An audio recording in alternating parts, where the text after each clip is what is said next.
ఎల్లు నవారా రైస్ తయారు చేసుకోవడానికి కావాల్సిన పదార్థాలు ఏంటో చూసేద్దాం. ఎల్లు నవారా రైస్ తయారు చేసుకోవడానికి కావాల్సిన పదార్థాలు: ఉడికించిన నవారా అన్నం 1 కప్పు, నల్ల నువ్వులు 1/2 కప్పు, కొబ్బరి నూనె 2 టేబుల్ స్పూన్లు, ఎండుమిర్చి 4, టొమాటో ముక్కలు 1/2 కప్పు, ఆవాలు 1/2 టేబుల్ స్పూన్, మెంతులు కొద్దిగా, పసుపు 1/2 టేబుల్ స్పూన్, మిరియాల పొడి 1/2 టేబుల్ స్పూన్, ధనియాల పొడి 1 టేబుల్ స్పూన్, కారం 1 టేబుల్ స్పూన్, ఉప్పు తగినంత, కరివేపాకు కొద్దిగా. ఎల్లు నవారా రైస్ తయారు చేసుకోవడానికి కావాల్సిన పదార్థాలన్నీ కూడా సిద్ధంగా ఉన్నాయి. నవారా రైస్ అంటే మనకిది నలుపు రంగులో అయినా, లేదు అంటే ఇదిగోండి ఇలా మనకు రెడ్ కలర్లో అయినా ఉంటుంది.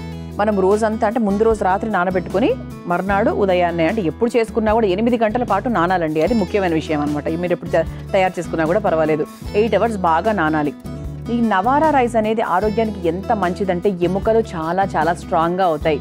సో పెద్దవాళ్లకు, తర్వాత 40+ వాళ్లకు ఎముకలు ఎప్పుడైతే డిగ్రేడ్ అవుతున్నాయి అంటే డెన్సిటీ డిగ్రేడ్ అవుతుంది అనిపిస్తుందో అప్పుడు ఎక్కువ బాగా మీరు తినే ప్రయత్నం చేయండి. ఉడికించుకోవడం ఒక్క పిసర కష్టమైన విషయం, ఎందుకంటే నానాలి, బాగా ఉడకాలి. బాగా ఉడకకపోతే మళ్ళీ వేరే ప్రాబ్లమ్స్ వస్తాయి అందుకు. సో ఎముకలకు చాలా చాలా మంచిది. అలాగే చర్మ ఆరోగ్యానికి కూడా చాలా చాలా మంచిది. ఇందులో కార్బోహైడ్రేట్స్, ప్రోటీన్స్, ఫైబరు, విటమిన్స్ ఇవన్నీ చాలా అధికంగా ఉంటాయన్నమాట. అంతేకాకుండా ఇందులో గ్లైసెమిక్ ఇండెక్స్ వాల్యూ చాలా తక్కువగా ఉండడం వల్ల మధుమేహంతో ఇబ్బంది పడుతున్న వారు కూడా హాయిగా తినచ్చు. ఇంత బాగా పనిచేస్తుంది తెలుసా వాళ్ళకు. కొంతమందికి లెవెల్స్ చాలా ఎక్కువగా ఉంటాయి కదా, సో వాళ్ళు రెగ్యులర్గా జొన్నలు ఎలాగైతే తింటారో ఇది కూడా ఈ నవారా రైస్తో కూడా రైస్ ఐటమ్స్ చేసుకోవడము, నవారా రైస్తోనే పప్పులు కూరలు అవన్నీ మనం మిక్స్ చేసుకొని తినడము, అలా చేస్తూ ఉండడం వల్ల మనకు షుగర్ లెవెల్స్ అనేవి చాలా వరకు కంట్రోల్ అవుతాయి అన్నమాట. సో మొదలు పెట్టేద్దాం. సో ఫస్ట్ మనం ఏం చేద్దామంటే స్టవ్ వెలిగించేసుకుందాం.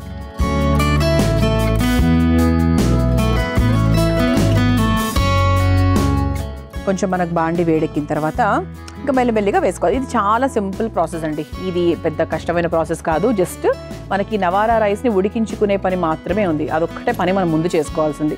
మిగతా అంతా కూడా వెరీ వెరీ సింపుల్. అండ్ ఇక్కడ నేను నువ్వులు ఏం తీసుకున్నాను అంటే నల్ల నువ్వులు తీసుకున్నా. ఓకే, తెల్ల నువ్వులు కామన్, నల్ల నువ్వులు తీసుకున్నా. సో ఒకవేళ మీ ఇంట్లో అంటే వెంటనే నల్ల నువ్వులు కనిపించలేదు అనుకుంటే కనుక తెల్ల నువ్వులతో కూడా మీరు చేసుకోవచ్చు. అండ్ అలాగే దీంట్లో ఇంకా హెల్తీగా అంటే కేరళ వంట కదా, సో కేరళ వంటను దేంతో మొదలు పెడతాము? కొబ్బరి నూనెతో. సో ఖచ్చితంగా కేరళ వంటలన్నీ కూడా కొబ్బరి నూనెతోనే మనం చేస్తాము. అలాగే ఇందులో కూడా కొబ్బరి నూనె వేస్తున్నాను. కుకింగ్ కోకోనట్ ఆయిల్ చాలా చాలా ఎక్కువ షాప్స్లో ఈ మధ్య దొరుకుతుంది. అండ్ అథెంటిక్ షాప్స్కి వెళ్ళి కొనుక్కోండి, కల్తీ కాకుండా. అంటే మనకి తెలిసినంత వరకు అందులో ఎంత కల్తీ ఉందో మనం జడ్జి చేయడం చాలా కష్టమైన విషయం. కానీ ఇక మనకు బాగా నమ్మిన షాప్ ఏదైనా ఉంటే అక్కడికి వెళ్ళి కోకోనట్ ఆయిల్ కొనుక్కునే ప్రయత్నం చేయండి. దాంతో మీరు వంటలు తయారు చేసుకుంటే కూడా మీకు ఎటువంటి రుచిలో తేడా ఉండదు. సో మనం తలకు పెట్టుకునే నూనె వాడడం కదా, సో దానికి వేరే ఆయిల్ ఉంటుంది. సో దాంతో చేస్తాం మనం. సో మీరు ఈ వాసనను ఆ వాసనను కంపేర్ చేయకూడదు. చాలా లిటిల్ వస్తుంది వాసన, 1% 2% వస్తుంది, కానీ అలవాటు అయిపోతుంది కాబట్టి బాడీకి మంచిది. అన్నిటికన్నా ఆరోగ్యం కదండి. సో దాని ముందు ఇవన్నీ ఏవి లెక్కలోకి రావనిపిస్తూ ఉంటుంది. సో నూనె కొంచెం మనకు వేడెక్కింది. ఇప్పుడు ఇక మనము లైట్గా పోపు వేసుకుంటూ స్టార్ట్ చేస్తాం. ముందుగా ఆవాలు, ఆ తర్వాత ఎండుమిరపకాయలు. సో కొంచెం కారంగా ఉండాలంటే నేను ఒక 4 ఎండుమిరపకాయలు వేస్తున్నాను. అలాగే కొన్ని మెంతులు. పోపులో వేసుకుంటే మెంతులు ఎప్పుడు కూడా చేదు తగ్గుతుంది, రుచి కూడా బాగా డిస్ట్రిబ్యూట్ అవుతుంది. ఆ తర్వాత మన ముఖ్యమైన పదార్థం ఏంటి? ఎల్లు అంటే ఏంటి? వెళ్ళమని కాదు, నువ్వులు అర్థం. సో దీంట్లో నల్ల నువ్వులు పోపులోనే వేస్తున్నాను, అంటే ఈ నూనెలోనే వేస్తున్నాను అనమాట. సో మనకి ఇది ఎక్కువ పడ్డా తక్కువ పడ్డా దాంతో మనకు టేస్ట్లో చేదులు అట్లాంటివి ఏం రావు కదా మెంతుల్లాగా. సో మీరు హాయిగా వేసుకోవచ్చు. ఒక 3-4 స్పూన్స్ వరకు వేసుకోవచ్చండి.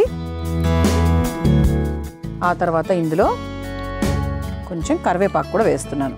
ఇంకొంచెం చివరిలో వేసుకుందాం. కరివేపాకు వేసేసుకున్నాం కదా, ఇది ఒక్కసారి లైట్గా వేగిన తర్వాత ఇదిగోండి ఇలా టొమాటో ముక్కల్ని సన్నగా కట్ చేసుకొని పెట్టుకున్నాం. సో ఆ టొమాటో ముక్కల్ని వేసి వేయించేసుకోవాలి.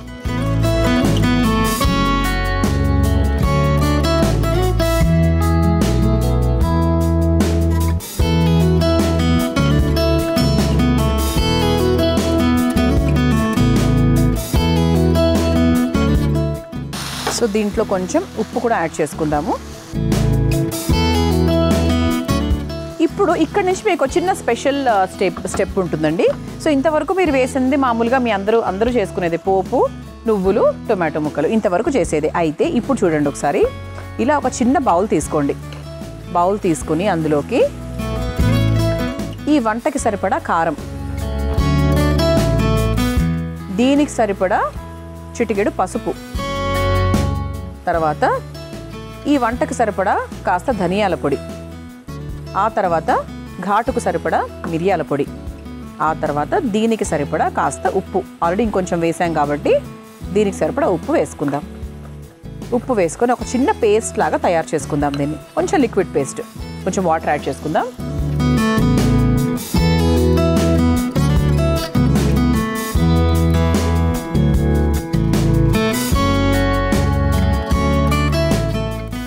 ఆ తర్వాత ఒక్కసారి ఈ టొమాటో ముక్కలు అది కూడా మనం చక్కగా వేయించేసుకుందాం.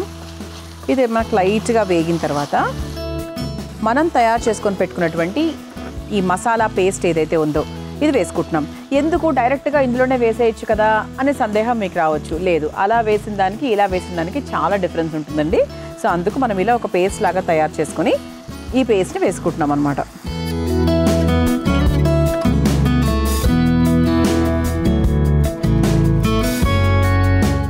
సో ఇప్పుడు దీన్ని బాగా మిక్స్ చేసుకుందాం. అలాగే కొంచెం ఉడకాలి. సో మనం వేసిన ఈ మసాలా పేస్ట్, తర్వాత టొమాటో ముక్కలు ఇవన్నీ కూడా మనం కొంచెం మీడియం ఫ్లేమ్లో పెట్టుకొని చక్కగా ఉడికించుకోవాలన్నమాట. సో ఇది ఉడకడానికి ఒక 2-3 మినిట్స్ టైం పడుతుంది. మనం చక్కగా మసాలా పేస్ట్ తయారు చేసుకున్నాము. మామూలుగా అంటే కారము, పసుపు, ధనియాల పొడి ఇవన్నీ వేసుకొని చక్కగా వేసేసుకున్నాం. చూసారా, రంగు కూడా మారింది, లైట్గా ఉడికింది, సరిపోతుంది. సో ఇందులో ఉప్పులు, కారాలు అన్నీ ఉన్నాయి కాబట్టి చివరిగా మనం ఏం చేద్దాము, మనం తయారు చేసుకున్నటువంటి చాలా న్యాచురల్గా పండినటువంటి నవారా రైస్ వేసుకుంటున్నాం. నవారా రైస్ యొక్క ప్రత్యేకత ఏంటి అంటే మనం మాట్లాడుకున్న ప్రత్యేకతలన్నీ పక్కన పెట్టేస్తే ఇది చాలా న్యాచురల్గా పండుతుంది. సో నార్మల్గా మిగతావన్నీ కూడా ఏంటి అంటే కొంచెం అది చేసి పాలిష్, అన్పాలిష్ రకరకాలు వస్తూ ఉన్నాయి. ఇది ఏంటి అంటే న్యాచురల్గా పండేది కాబట్టి ఇది మనకు రంగు కూడా ఇదే రంగులోనే ఉంటుంది. So health point of view చూసుకున్నా కూడా ఈ బెనిఫిట్ కూడా ఉంటుందన్నమాట. సో ఇప్పుడు దీని క్వాంటిటీకి తగ్గట్టుగా వేసుకోవాలి. ఒక 1 మినిట్ పాటు ఇలా కొంచెం మీడియం ఫ్లేమ్లో పెట్టి వదిలేస్తే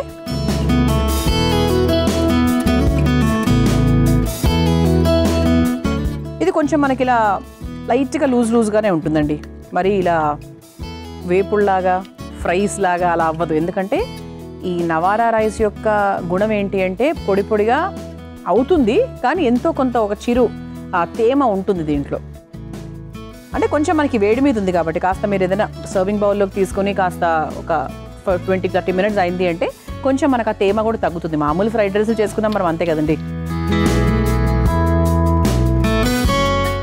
సో స్టవ్ ఆఫ్ చేసేసుకున్నాము. ఇప్పుడు ఒక సర్వింగ్ బౌల్లోకి తీసేసుకుందాం.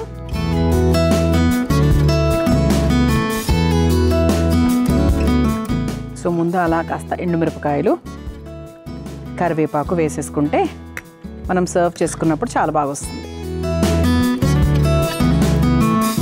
ఇది చక్కగా వేడివేడిగా తింటే చాలా చాలా బాగుంటుందండి. ఇందులో కొబ్బరి నూనె ఇవన్నీ ఉన్నాయి కాబట్టి అస్సలు ఇంకా ఆలోచించాల్సిన పనే లేదు, చాలా బాగుంటుంది.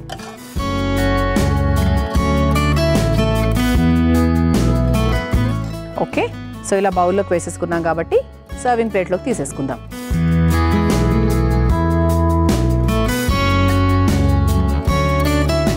సో ఇలా చక్కగా వేడివేడిగా ఆరోగ్యకరమైన ఎల్లు నవారా రైస్ మీ అందరి కోసం రెడీ అండి. మీరు తయారు చేసుకోవాలనుకుంటే కావాల్సిన పదార్థాలు, తయారు చేసుకునే విధానం మరొకసారి చూసేయండి. ఎల్లు నవారా రైస్ తయారు చేసుకోవడానికి కావాల్సిన పదార్థాలు: ఉడికించిన నవారా అన్నం 1 కప్పు, నల్ల నువ్వులు 1/2 కప్పు, కొబ్బరి నూనె 2 టేబుల్ స్పూన్లు, ఎండుమిర్చి 4, టొమాటో ముక్కలు 1/2 కప్పు, ఆవాలు 1/2 టేబుల్ స్పూన్, మెంతులు కొద్దిగా, పసుపు 1/2 టేబుల్ స్పూన్, మిరియాల పొడి 1/2 టేబుల్ స్పూన్, ధనియాల పొడి 1 టేబుల్ స్పూన్, కారం 1 టేబుల్ స్పూన్, ఉప్పు తగినంత, కరివేపాకు కొద్దిగా. ఎల్లు నవారా రైస్ తయారు చేసుకునే విధానం: ముందుగా స్టవ్ వెలిగించి బాండీలో కొబ్బరి నూనె వేసి వేడయ్యాక అందులో ఆవాలు, ఎండుమిర్చి, మెంతులు, నల్ల నువ్వులు, కరివేపాకు, టొమాటో ముక్కలు, కాస్త ఉప్పు వేసి మగ్గించుకోవాలి. ఇప్పుడు ఒక బౌల్లో కాస్త కారం, పసుపు, ధనియాల పొడి, మిరియాల పొడి, కాస్త ఉప్పు వేసి కాస్త నీళ్లు పోసి కలిపి మగ్గుతున్న టొమాటో ప్యాన్లో వేసి కొద్దిసేపు బాగా మగ్గించుకొని అందులో ఉడికించుకున్న నవారా అన్నం కూడా వేసి కలిపి 2 నిమిషాల పాటు మగ్గించుకొని చివరిగా ఒక సర్వింగ్ ప్లేట్లోకి తీసుకొని సర్వ్ చేసుకుంటే ఎల్లో నవారా రైస్ రెడీ.